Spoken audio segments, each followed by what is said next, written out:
दोस्तों आज की क्लास में हम आपसे बात करने वाले हैं present perfect tense assertive sentence.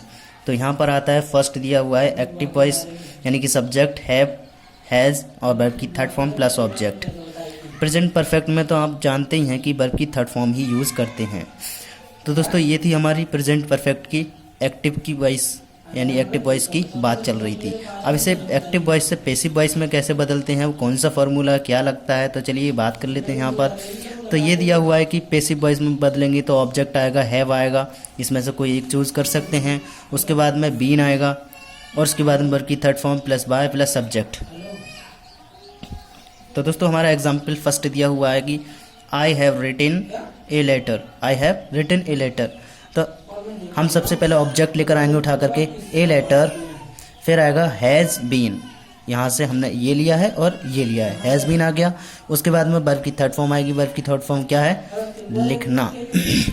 तो दोस्तों यहाँ पर लिखा हुआ है रिटन, अब बाय आ गया उठ करके और मी मतलब सब्जेक्ट, सब्जेक्ट क्या है आई, और आई को हम चेंज करेंगे तो मी में चेंज करेंगे।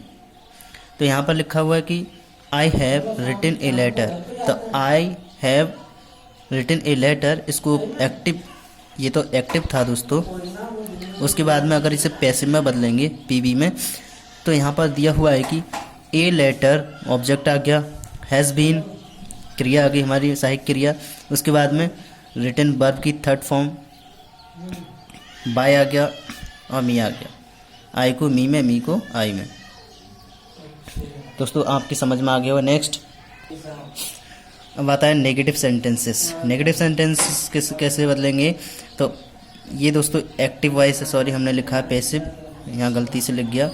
तो एक्टिव वॉइस है सब्जेक्ट हैज़ यानी हैज़ हैव नॉट वर्ब की थर्ड फॉर्म प्लस ऑब्जेक्ट। उसके बाद में इसे पैसिव में चेंज करेंगे तो ये फॉर्मूला यूज़ होगा, तो ऑब्जेक्ट हैज़ हैव नॉट और फिर बीन आएगा, नॉट के बाद वर्ब की थर्ड फॉर्म आएगी प्लस बाय आएगी प्लस सब्जेक्ट आएगी।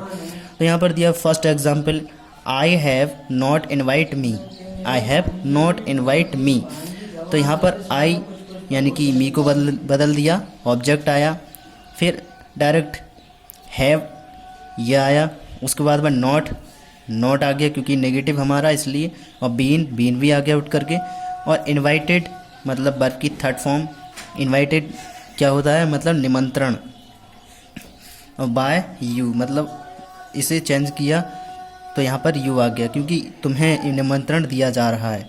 तो I have not invited me, तो I have not been invited by you. Next चलते हैं कि इंटेरोगेटिव सेंटेंस आते हैं। इंटेरोगेटिव की एक्टिव वॉइस बदलेंगे तो किस तरह से चेंज कर सकते हैं, यहाँ पर दिया हुआ है कि हैव फिर has plus subject plus verb की थर्ड फॉर्म प्लस ऑब्जेक्ट, क्योंकि आप सभी जानते हैं प्रेजेंट परफेक्ट टेंस में हमारी वर्ब की थर्ड फॉर्म ही यूज़ करते हैं। उसके बाद में अगर पैसिव में चेंज करेंगे तो इसमें ज़्यादा कुछ नहीं है क्योंकि ऑब्जेक्ट के बाद तुरंत बीन लग जाता है, फिर वर्ब की third form plus by plus subject. तो यहाँ पर दिया है कि पैसिव में बदलने के लिए हैव आएगा, हैज़ आएगा, ऑब्जेक्ट आएगा, बीन आएगा, वर्ब की थर्ड फॉर्म और फिर बाय प्लस सब्जेक्ट।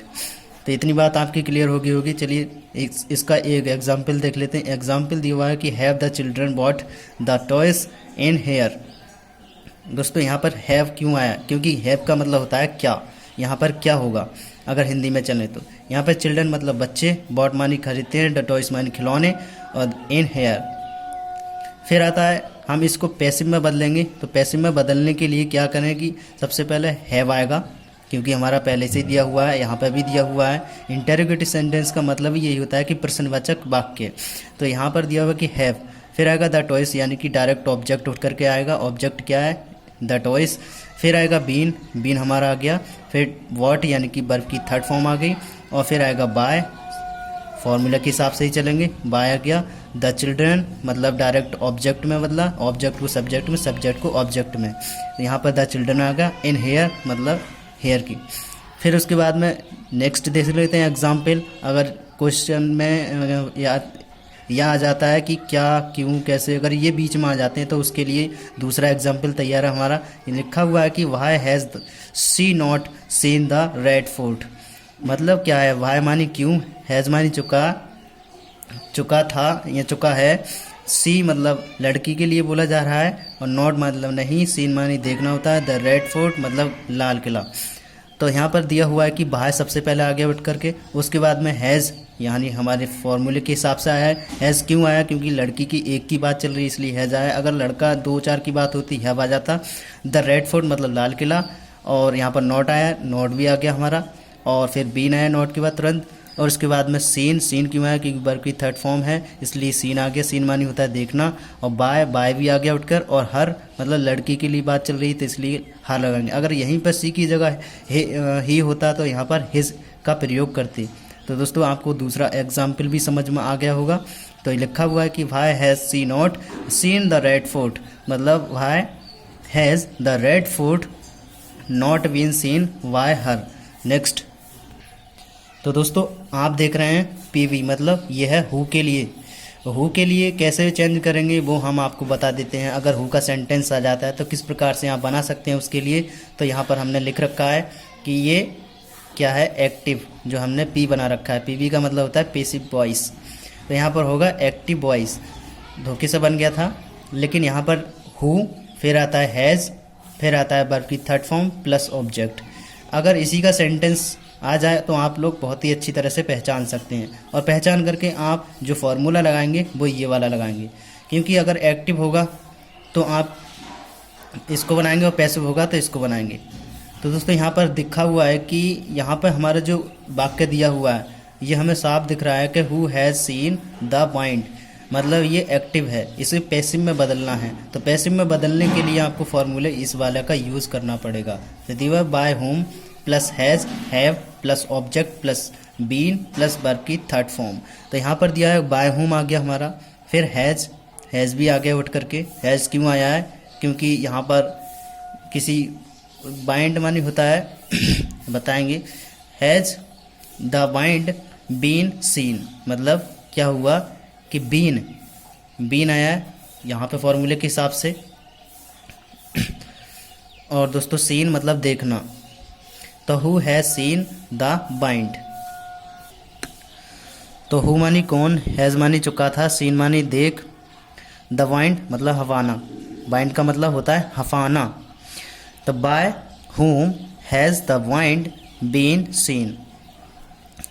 दोस्तों ये जो आपको सेंटेंस दिखाई दे रहे हैं 4, तो ये हैं दोस्तों आपके लिए होमवर्क के तौर पर आप बना सकते हैं।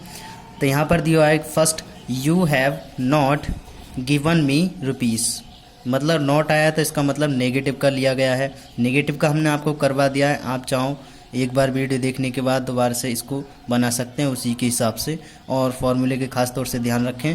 और फिर ये है राधा हैज़ सैंग ए सॉन्ग, मतलब यह है कि एसरेटिव का सेंटेंस है, ये आप बना देंगे।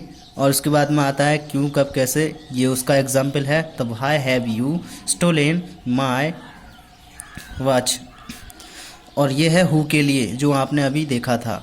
तो who has broken this chair. तो दोस्तों आई होप, मैं समझता हूँ कि आपको सब कुछ समझ में आ गई होगी जानकारी। यदि नहीं समझ में आई है तो आप वीडियो को पॉज करके अपने खुद बना सकते हैं, स्क्रीनशॉट ले लें और उसके बाद में बनाने का प्रयास करें। यदि नहीं बनता है कमेंट्स बॉक्स में आप लिख सकते हैं, हम आपकी कमेंट्स बॉक्स का जवाब जरूर देंगे। धन्यवाद दोस्तों, आप मिलते हैं नेक्स्ट टॉपिक के साथ और नेक्स्ट वीडियो के साथ। स्वस्थ रहें और अपनी पढ़ाई करते जाएं।